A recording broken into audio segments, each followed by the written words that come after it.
Hi folks, welcome back to one of our advanced skills lessons on creating fade and how to use the strings to create what I describe as a fading effect on the ball, which is basically keeping the ball gripping to the sidewalls. It's also a fantastic way to respond to a high lob, so a volley that you have to hit up quite high in the air.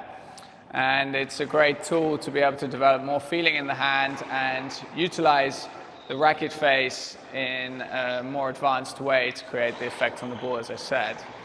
Now, on the forehand side, the principles can be a little bit similar to the backhand side, but the strike point will be a little bit different. You can take the ball slightly behind you, you might have to, and then fade is definitely useful to carve around the back of the ball. But the ideal strike point for the ball in the air related to your body is going to be in line as a right-hander with the right-hand side of your body here. So you see my foot, knee, hip. This is where I want to be connecting with the ball in line with that right side of my body. If you're a left-hander, obviously it's the complete opposite. You're now taking it in line with the left side. So how does that differ for the forehand?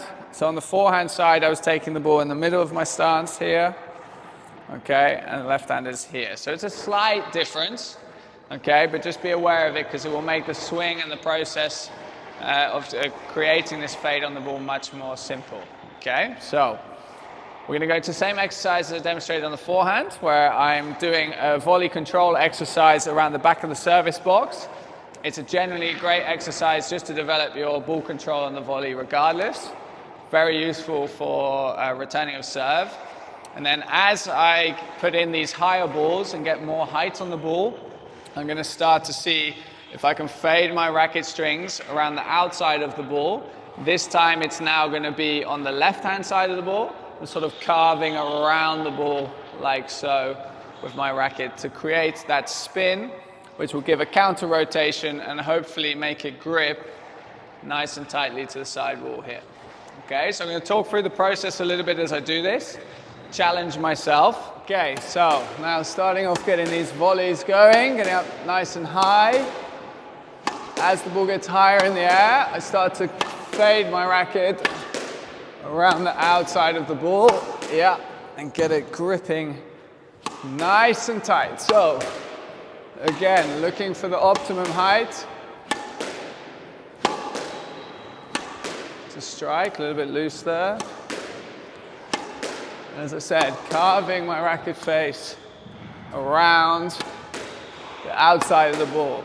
You'll notice that some of these balls I'm hitting a little bit lower, where I'm lifting the ball up like that. And then when they come higher up in the air, like so, I'm taking my racket up high and getting around the outside of that ball, okay? Really creating the effect with the strings.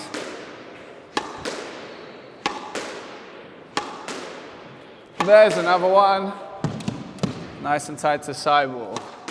So you can see that the height that you actually hit the ball is also really, really important to create that effect on the ball that you need. It's definitely slightly above head and shoulder height. Another one gripping nice and close. And there we go. So don't be afraid if there's a couple of wild balls or loose balls. It's also good to adapt. But as you see, I'm really pushing the boundaries and the limits to really try and demonstrate and recreate this scenario that can happen in a game a lot, particularly if someone's playing a high lob or a decent service. This is the best way to handle that. And also to develop your feeling in the grip and how you can use that open racket face to create different effects on the ball, to solve problems and to create problems for your opponent. All right, good luck. Look forward to hearing how it goes, and tune in for the next chapter. Cheers.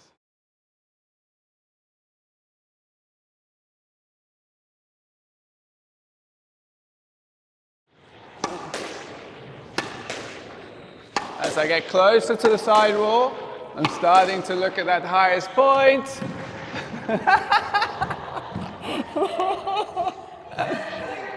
Oh no.